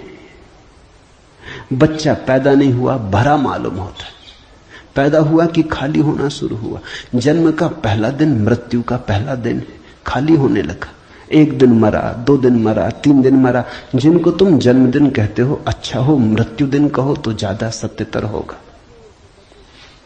1 साल मर जाते हो, उसको कहते हो चलो एक जन्मदिन आ गया। 50 साल मर गए, कहते हो 50 साल जी लिए, स्वर्ण जयंती मनाए। 50 साल मरे, मौत करीब आ रही, जीवन दूर जा रहा है, घड़ा खाली हो रहा है। जो दूर जा रहा है उसके आधार पर तुम जीवन को सोचते हो, या जो पास आ रहा है उसके आधार पर? यह कैसा उल्टा गणित! हम रोज मर रहे हैं, मौत करीब सरकती आती। अष्टावक्र कहते हैं विषय हैं विषवत, क्योंकि उन्हें खा खा के हम सिर्फ मरते हैं, उनसे कभी जीवन तो मिलता नहीं। यदि तू मुक्ति चाहता है हे तात, हे प्रिय, तो विषयों को विष के समान छोड़ दे और क्षमा, आर्जव, दया, संतोष और सत्य को अमृत के समान सेवन कर। अमृत का अर्थ होता है जिससे जीवन मिले, जिससे अमृतत्व मिले, जिससे उसका पता चले जो फिर कभी नहीं मरेगा। तो क्षमा, क्रोध विष है, क्षमा अमृत है, आर्जव, कुटिलता विष है, सीधा सरलपन आर्जव अमृत है, दया, कठोरता, क्रूरता विष है, दया, करुणा अमृत है, संतोष, असंतोष का कीड़ा खाए चला जाता। असंतोष का कीड़ा हृदय में कैंसर की तरह फैलता चला जाता, विष को फैलाए चले जाता। संतोष जो है उससे तृप्ति, जो नहीं है उसकी आकांक्षा नहीं, जो है वो काफी से ज्यादा है, वो है ही काफी से ज्यादा। आंख खोलो जरा देखो, संतोष कोई थोपना नहीं है ऊपर जीवन को, जरा गौर से देखो, तुम्हें जो मिला है वो तुम्हारी जरूरत से सदा ज्यादा है। तुम्हें जो चाहिए वो मिलता ही रहा है, तुमने जो चाहा है वो सदा मिल गया है। तुमने दुख चाहा है तो दुख मिल गया है, तुमने सुख चाहा है तो सुख मिल गया है, तुमने गलत चाहा तो गलत मिल गया है। तुम्हारी चाह ने तुम्हारे जीवन को रचा है। चाह बीज है, फिर जीवन उसकी फसल है। जन्मों जन्मों में जो तुम चाहते रहे हो वही तुम्हें मिलता रहा है। कई बार तुम सोचते हो हम कुछ और चाह रहे हैं, जब मिलता है तो कुछ और मिलता है। तो तुम्हारे चाहने में भूल नहीं हुई है, सिर्फ तुमने चाहने के लिए गलत शब्द चुन लिया था। जैसे तुम चाहते हो सफलता, मिलती है विफलता, तुम कहते हो विफलता मिल रही, चाही तो सफलता थी। लेकिन जिसने सफलता चाही उसने विफलता को स्वीकार कर ही लिया। वो विफलता से भीतर डर ही गया है। विफलता के कारण ही तो सफलता चाह रहा है। और जब जब सफलता चाहेगा तब तक विफलता का ख्याल आएगा। विफलता का ख्याल भी मजबूत होता चला जाएगा। सफलता तो कभी मिलेगी, लेकिन रास्ते पर यात्रा तो विफलता में ही बीतेगी। विफलता का भाव संघरीभूत होगा। वो इतना संघरीभूत हो जाएगा कि वही एक दिन प्रकट हो जाएगा। तब तुम कहते हो कि हमने तो सफलता चाही थी, लेकिन सफलता के चाहने में तुमने विफलता को चाह लिया। लाओजू ने कहा है सफलता चाहिए विफलता मिलेगी। अगर सचमुच सफलता चाहिए हो, सफलता चाहना ही मत, फिर तुम्हें कोई विफल नहीं कर सकता। तुम कहते हो हमने सम्मान चाहा था, अपमान मिल रहा है। सम्मान चाहता ही वही व्यक्ति है जिसका अपने प्रति कोई सम्मान नहीं। वही तो दूसरों से सम्मान चाहता है। अपने प्रति जिसका अपमान है वही तो दूसरों से अपने अपमान को भर लेना चाहता है, ढांक लेना चाहता है। सम्मान की आकांक्षा इस बात की खबर है कि तुम अपने भीतर अपमानित अनुभव कर रहे हो। तुम्हें अनुभव हो रहा है कि मैं कुछ भी नहीं हूं, दूसरे मुझे कुछ बना दे, सिंहासन पे बिठा दे, पताकाएं फहरा दे, झंडे उठा ले मेरे नाम के, दूसरे कुछ कर दे। तुम भिखमंगे हो। तुमने अपना अपमान तो खुद कर लिया जब तुमने सम्मान चाहा, और यह अपमान गहन होता जाएगा। लाओत्सु कहता है मेरा कोई अपमान नहीं कर सकता क्योंकि मैं सम्मान चाहता ही नहीं। यह सम्मान को पा लेना है। लाओत्सु कहता है मुझे कोई हरा नहीं सकता क्योंकि जीत की हमने बात ही छोड़ दी। अब हराओगे कैसे? तुम उसी को हरा सकते हो जो जीतना चाहता है। अब ये जरा उलझा हुआ हिसाब है। इस दुनिया में सम्मान उन्हें मिलता है जिन्होंने सम्मान नहीं चाहा। सफलता उन्हें मिलती है जिन्होंने सफलता नहीं चाही। क्योंकि जिन्होंने सफलता नहीं चाही उन्होंने तो स्वीकार ही कर लिया कि सफल तो हम हैं ही, अब और चाहना क्या है। सम्मान तो हमारे भीतर आत्मा का है ही, अब और चाहना क्या है। परमात्मा ने सम्मान दे दिया तुम्हें पैदा करके, अब और किसका सम्मान चाहते हो। परमात्मा ने तुम्हें काफी गौरव दे दिया, जीवन दिया, यह सौभाग्य दिया कि आंख खोलो देखो हरे वृक्षों को, फूलों को, पक्षियों को, कान दिए सुनो संगीत को, जलप्रपात के मरमर को, बोध दिया कि बुद्ध हो सको। अब और क्या चाहते हो। सम्मानित तो तुम हो गए, परमात्मा ने तुम्हें प्रमाण पत्र दिया। तुम भिखारी की तरह किन से प्रमाण पत्र मांग रहे हो? उनसे जो तुमसे प्रमाण पत्र मांग रहे। ये बड़ा मजेदार मामला है। दो भिखारी एक दूसरे के सामने खड़े भीख मांग रहे। ये भीख मिलेगी कैसे? दोनों भिखारी। तुम किससे सम्मान मांग रहे हो? किसके सामने खड़े हो? ये अपमान कर रहे हो तुम अपना, और यही अपमान गहन होता जाएगा। संतोष का अर्थ होता है देखो जो तुम्हारे पास है, देखो जरा आंख खोल के जो तुम्हें मिला ही है। ये अष्टावक्र की बड़ी बहुमूल्य कुंजी है, ये धीरे धीरे तुम्हें साफ होगी। अष्टावक्र की दृष्टि बड़ी क्रांतिकारी है, बड़ी अनूठी, जड़ मूल से क्रांति की है। संतोष और सत्य को अमृत के समान सेवन कर, क्योंकि असत्य के साथ जो जिएगा वो असत्य होता चला जाएगा। जो असत्य को बोलेगा, असत्य को जिएगा, स्वभावता असत्य से घिरता चला जाएगा। उसके जीवन से संबंध विच्छिन्न हो जाएंगे, जड़ें टूट जाएंगी। परमात्मा में जड़ें चाहते हो तो सत्य के द्वारा ही वे जड़ें हो सकती हैं। प्रामाणिकता और सत्य के द्वारा ही तुम परमात्मा से जुड़ सकते हो। परमात्मा से टूटना है तो असत्य का धुआं पैदा करो, असत्य के बादल अपने पास बनाओ। जितने तुम असत्य होते चले जाओगे उतने परमात्मा से दूर होते चले जाओगे। तू न पृथ्वी है, न जल है, न वायु है, न आकाश है। मुक्ति के लिए आत्मा को, अपने को, इन सब का साक्षी चैतन्य जान। सीधी सीधी बातें, भूमिका भी नहीं। अभी 2 वचन नहीं बोले अष्टावक्र ने कि ध्यान आ गया, कि समाधि की बात आ गई। जानने वाले के पास समाधि के अतिरिक्त और कुछ जताने को है भी नहीं। वो 2 वचन भी बोले, क्योंकि एकदम से अगर समाधि की बात होगी तो शायद तुम चौंक ही जाओगे, समझ ही ना पाओगे। मगर 2 वचन और सीधी समाधि की बात आ गई। अष्टावक्र 7 कदम भी नहीं चलते, बुद्ध तो 7 कदम चले, 8वें कदम पे समाधि। अष्टावक्र तो पहला कदम ही समाधि का उठाते।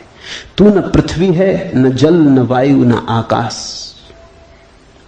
ऐसी प्रतीति में अपने को थिर कर। मुक्ति के लिए आत्मा को, अपने को, इन सब का साक्षी चैतन्य जान। साक्षी सूत्र है, इससे महत्वपूर्ण सूत्र और कोई भी नहीं। देखने वाले बनो, जो हो रहा है उसे होने दो, उसमें बाधा डालने की जरूरत नहीं। ये देह तो जल है, मिट्टी है, अग्नि है, आकाश है। तुम इसके भीतर तो वो दिए हो जिसमें ये सब जल, अग्नि, मिट्टी, आकाश, वायु प्रकाशित हो रही। तुम दृष्टा हो। इस बात को गहन करो। साक्षिणाम चिद्रूपम आत्मानम विद्धि। ये इस जगत में सर्वाधिक बहुमूल्य सूत्र है।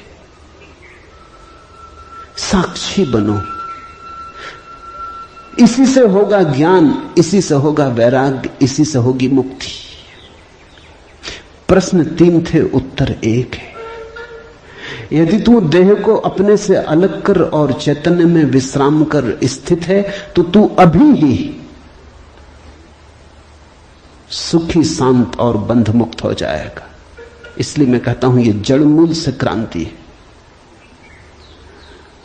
पतंजलि इतनी हिम्मत से नहीं कहते कि अभी ही। पतंजलि कहते हैं करो अभ्यास, यम नियम साधो, प्राणायाम, प्रत्याहार, आसन शुद्ध करो। जन्म जन्म लगेंगे तब सिद्धि है। महावीर कहते हैं 5 महाव्रत, और तब जन्म जन्म लगेंगे, तब होगी निर्जरा, तब कटेगा जाल कर्मों का। सुनो अष्टावक्र को। यदि देहम पृथकृत्य चित्ति विश्राम्य तिष्ठसि अधुनैव सुखी शांतो बंध मुक्तो भविष्यसि। अधुनैव, अभी, यहीं, इसी क्षण। यदि तू देह को अपने से अलग कर और चैतन्य में विश्राम कर स्थित है, अगर तूने एक बात देखनी शुरू कर दी कि देह मैं नहीं हूं, मैं करता और भोगता नहीं हूं, ये जो देखने वाला मेरे भीतर छिपा है, जो सब देखता है। बचपन था कभी तो बचपन देखा, फिर जवानी आई तो जवानी देखी, फिर बुढ़ापा आया तो बुढ़ापा देखा। बचपन नहीं रहा तो मैं बचपन तो नहीं हो सकता। आया और गया, मैं तो हूं। जवानी नहीं रही तो मैं जवानी तो नहीं हो सकता। आई और गई, मैं तो हूं। बुढ़ापा आया जा रहा है तो मैं बुढ़ापा नहीं हो सकता, क्योंकि जो आता है जाता है वो मैं कैसे हो सकता हूं। मैं तो सदा हूं। जिस पे बचपन आया, जिस पे जवानी आई, जिस पे बुढ़ापा आया, जिस पे 1000 चीजें आई और गई, मैं वही शाश्वत हूं। स्टेशनों की तरह बदलती रहती बचपन, जवानी, बुढ़ापा, जन्म, यात्री चलता जाता। तुम स्टेशन के साथ अपने को एक तो नहीं समझ लेते। पूना की स्टेशन पर तुम ऐसा तो नहीं समझ लेते कि मैं पूना हूं। फिर पहुंचे मनमाड़ तो ऐसा तो नहीं समझ लेते कि मैं मनमाड़ हूं। तुम जानते हो कि पूना आई गई, मनमाड़ आया गया। तुम तो यात्री हो, तुम तो दृष्टा हो जिसने पूना देखी, पूना आई। जिसने मनमाड़ देखा मनमाड़ आया। तुम तो देखने वाले हो। तो पहली बात, जो हो रहा है उसमें से देखने वाले को अलग कर लो, देह को अपने से अलग कर, और चैतन्य में विश्राम। और करने योग्य कुछ भी नहीं है। जैसे लाओत्सु का सूत्र है समर्पण, वैसे अष्टावक्र का सूत्र है विश्राम, रेस्ट। करने का कुछ भी नहीं है। मेरे पास लोग आते हैं, वो कहते हैं ध्यान कैसे करें।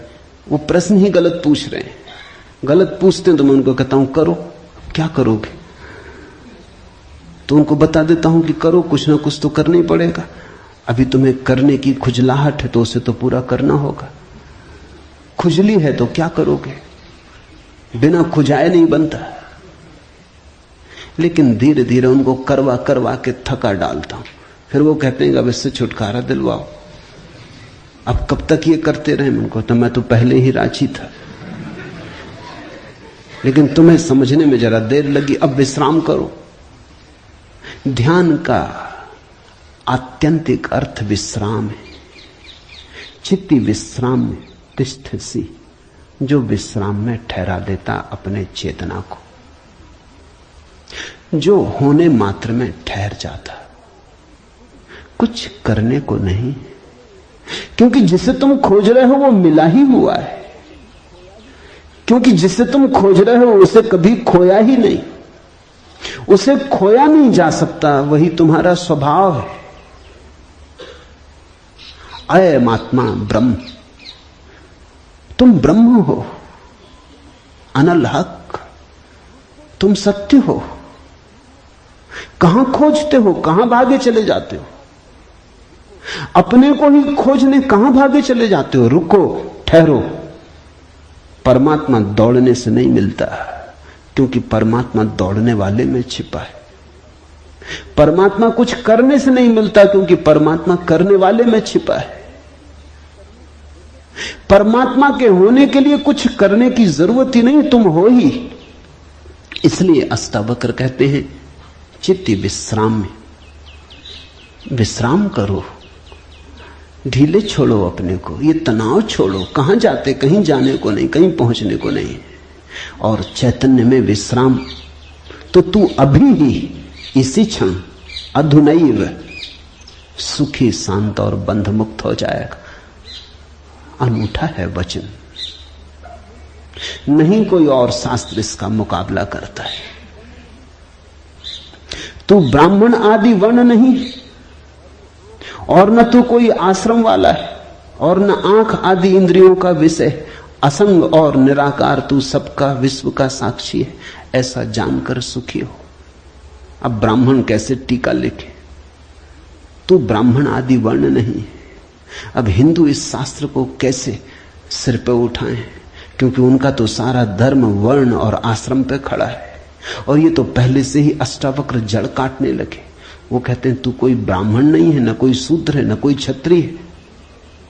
ये सब बकवास है, ये सब ऊपर के आरोपण है, ये सब राजनीति और समाज का खेल है। तू तो सिर्फ ब्रह्म है, ब्राह्मण नहीं, क्षत्रिय नहीं, शूद्र नहीं।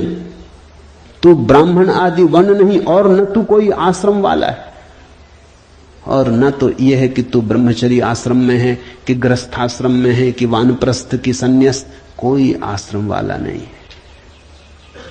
तू तो इन सारी स्थानों के भीतर से गुजरने वाला दृष्टा साक्षी। अष्टावक्र की गीता है, हिंदू दावा नहीं कर सकते हमारी।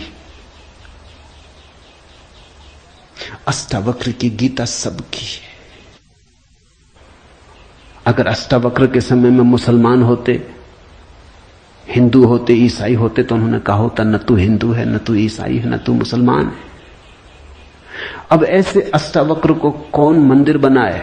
इसके लिए कौन इसके शास्त्र को सिर पे उठाए?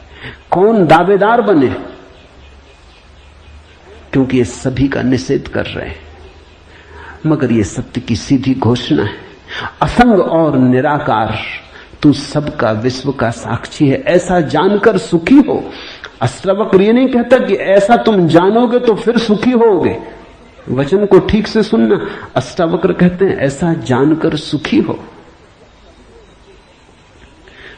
न त्वम विप्रादिको वर्णो नाश्रमी नाक्ष गोचरा असंगो असि निराकारो विश्व साक्षी सुखी भव।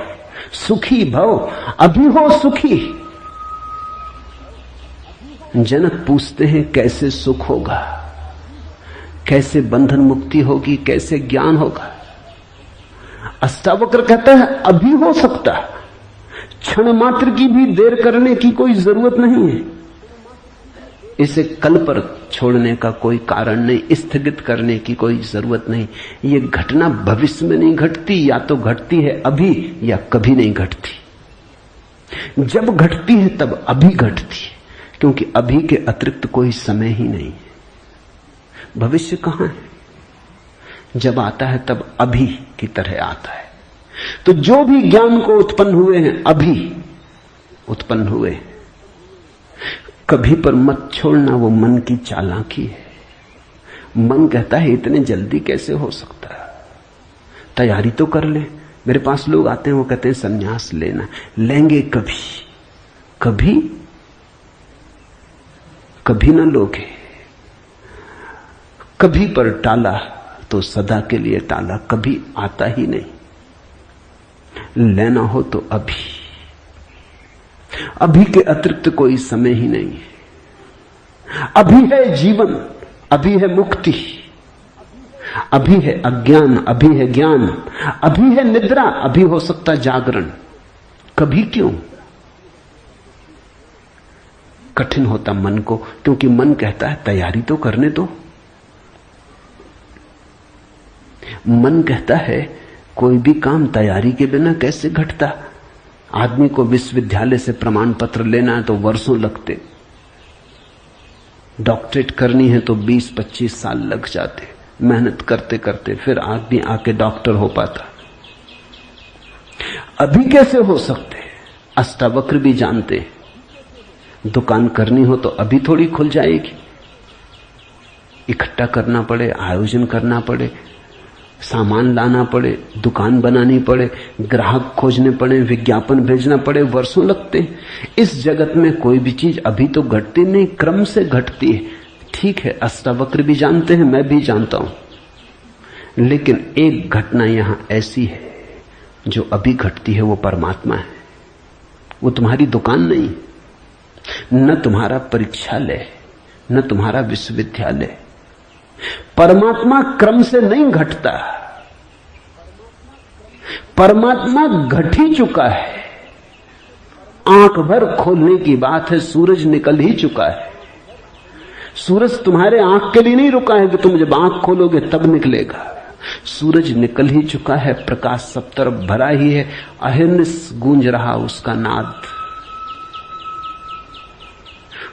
ओंकार की ध्वनि सब तरफ गूंज रही है। सतत अनाहत चारों तरफ गूंज रहा है। खोलो कान, खोलो आंख। आंख खोलने में कितना समय लगता है, उतना समय भी परमात्मा को पाने में नहीं लगता। पल तो लगता पलक के झपने में। पल का अर्थ ही होता है जितना समय पलक को झपने में लगता उतना पल, मगर परमात्मा को पाने में पल भी नहीं लगता।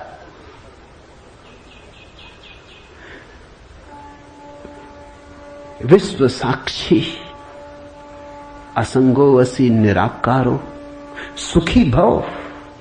अभी हो सुखी। उधार नहीं है अष्टावक्र का धर्म, नगद, कैश।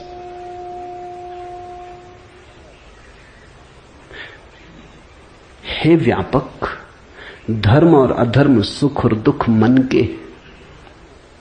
धर्म और अधर्म, सुख और दुख मन के, तेरे लिए नहीं है।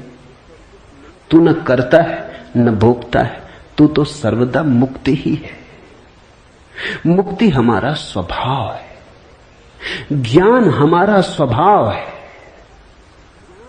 परमात्मा हमारा होने का ढंग है, हमारा केंद्र है, हमारे जीवन की श्वास है, हमारा होना है। धर्मो अधर्मो सुखम दुखम मान सानी नते विभो।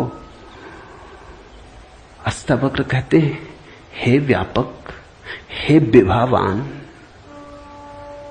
हे विभूति संपन्न, धर्म और अधर्म, सुख और दुख मन के, ये सब मन की ही तरंगे। बुरा किया, अच्छा किया, पाप किया, पुण्य किया, मंदिर बनाया, दान दिया, सब मन के। न कर्तासी न भोक्तासी मुक्त एवासी सर्वदा। तू तो सदा मुक्त है, तू तो सर्वदा मुक्त है। मुक्ति कोई घटना नहीं है जो हमें घटानी। मुक्ति घट चुकी है हमारे होने में। मुक्ति से बना है ये अस्तित्व। इसका रोआ रोआ रंच रंच मुक्ति से निर्मित है। मुक्ति है धातु जिससे बना है सारा अस्तित्व। स्वतंत्रता स्वभाव है, ये उद्घोषणा। बस समझिए कि क्रांति घट जाती है, समझने के अतिरिक्त तो कुछ करना नहीं। ये बात ख्याल में उतर जाए, तुम सुन लो इसे मन भर के बस। तो आज इतना ही कहना चाहूंगा। अष्टावक्र को समझने की चेष्टा भर करना। अष्टावक्र में करने का कोई इंसान नहीं है, इसलिए तुम ये मत सोचना कि अब कोई तरकीब निकलेगी जो हम करेंगे। अष्टावक्र कुछ करने को कहते ही नहीं। तुम विश्राम से सुन लो, करने को कुछ होने वाला ही नहीं है, इसलिए तुम कॉपी वगैरह नोटबुक लेके मत आना कि लिख लेंगे, कुछ आएगा सूत्र तो नोट कर लेंगे, करके देख लेंगे। करने का यहां कुछ काम ही नहीं है, इसलिए तुम भविष्य की फिक्र छोड़ के सुनना। तुम सिर्फ सुन लेना, तुम सिर्फ मेरे पास बैठ के शांत भाव से सुन लेना, विश्राम में सुन लेना। सुनते सुनते तुम मुक्त हो जा सकते हो। इसलिए महावीर ने कहा है कि श्रावक मुक्त हो सकता है सिर्फ सुनते सुनते। श्रावक का अर्थ होता है जो सुनते सुनते मुक्त हो जाए।